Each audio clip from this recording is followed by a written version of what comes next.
संबंधित घटना काय आहे, किती रेस्क्यू केले, अजून कोणी अडकलंय का?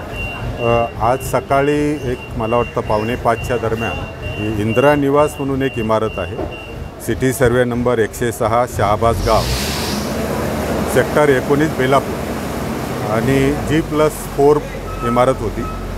2013मध्ये बांधली अशी प्राथमिक माहिती आहे. इमारतीमध्ये 3 गाळे आणि 17 फ्लॅट्स असं होते. आत्तापर्यंत आपण ह्या इमारतीमधून ज्यावेळेस इमारतीला आधी थोडं तडे गेल्यानंतर किंवा आवाज आल्यानंतर बहुतेक लोक बाहेर आली. 39 लोक आणि 13 मुले ही आता बाहेर आलेली आहेत. अजूनही 2 लोकांचा शोध सुरू आहे. बाकीच्या आम्ही आता जी माहिती घेतली ती सर्व आणि जे काही हे 39 आणि 13 लोक आहेत त्यांना आम्ही निवारा शेडमध्ये पाठवलं आहे. मला 5 वाजता माहिती मिळाल्यानंतर मी स्वतः साईटवर पण आलो. माझी सगळी टीम आली. NDRFला इन्फॉर्म केलं. NDRFची टीमसुद्धा आपण जर बघितलं असेल तर 6 वाजल्यापासून NDRFची टीम पुन्हा काम करते आणि आता मदत कार्य सुरू आहे, शोध सुरू आहे आम्ही की नेमके अजून किती त्याच्याखाली ढिगाऱ्याखाली आहेत. तो आपल्याला आल्यानंतर आम्ही आपल्याला माहिती देऊ. सर, ही 10 वर्षापूर्वीचीच इमारत होती. गावठाणामधली इमारत आहे की सेक्टर्समधली आहे? नाही, ही गावठाणातली इमारत दिसते. म्हणजे आज जर आपण इथे आल्यानंतर कारण त्याला ह्याच्यात दिसतं आहे की आणि मूळ रस्त्यावर आहे, असे नाही की ती कुठेतरी बाजूला आहे. इमारतीमध्ये काय झालं आता तो नंतर आपण तपासणी करून कशामुळे इमारत कोसळली याची शोध घेऊ. परंतु मुळातच दिसतं आहे की ह्या कंजेस्टेड एरियामधल्या इमारती आहे. सर, मनपा प्रशासनाशी या इमारतीमधील लोकांनी काही पाठपुरावा केला असल्याची माहिती समोर येते. स्थानिकांमधून तशी माहिती भेटते? नाही, माझ्यापर्यंत तर अशी काही माहिती आलेली नाही की कशासाठी पाठपुरावा केला होता. मला तरी काही माहिती नाही. थँक्यू.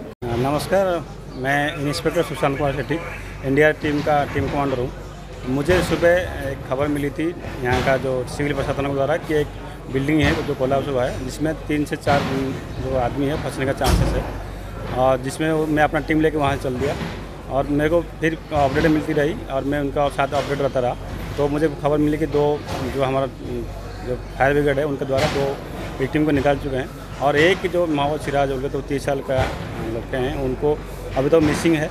और इसी लिए मेरे अपना टीम के साथ लेके यहाँ पे पहुँचने के बाद और फिर मैं अपना सर्च करने लगा. और फिर मैं आप देख रहे हैं कि जो बहुत बड़ा जो बीम है उनको हम मशीनरी द्वारा साइड कर रहे हैं. उसके द्वारा मैनुअली हम सर्च करेंगे. मेरा जो रेस्क्यूअर है उनके द्वारा मैं सर्च करूँगा और मेरा डॉग स्क्वाड जो यूनिट में है वो आने वाला है, पहुँचने वाला है. उसके द्वारा फिर मैं डॉग के द्वारा भी सर्च करूँगा. तो कितना मैन पावर अभी आपका? एक्चुअली अभी जो है एक ही मिसिंग है, तो अब तो सूचना जो मिली है. और बाकी NDRF के कितने जवान यहाँ पे होते हैं? हाँ, NDRF की एक ही टीम है, 30 को स्ट्रेंथ है और हमारे साथ पूरा इक्विपमेंट है, जो सर्चिंग इक्विपमेंट है, कटिंग इक्विपमेंट सब कुछ हमारे पास अवेलेबल है. आपके अंदर में कितना टाइम लगेगा सब मलबा हटाने के लिए? अभी हम इसलिए जल्दी मलबा नहीं हटा रहे हैं कि हम उम्मीद करते हैं कि जो मोहम्मद सिराज जो मिसिंग है वो सही सलामत हो और हम उनको जीवित निकाल सकें. कितने लोग अंदर आने की अपेक्षा है अंदर? हाँ, अभी जो सूचना मिल रही है कि एक मोहम्मद सिराज कन्फर्म है और उनके साथ और भी कोई मिसिंग हो तो हम सिविल प्रशासन है उनके द्वारा पता चल रहा है. Thank you sir.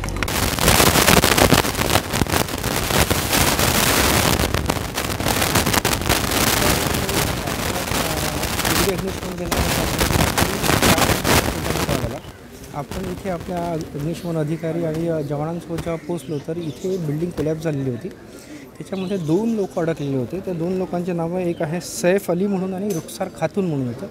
हे लोक बिल्डिंगच्या आतमध्ये अडकले होते. ते जिवंत होते, ते आवाज देत होते.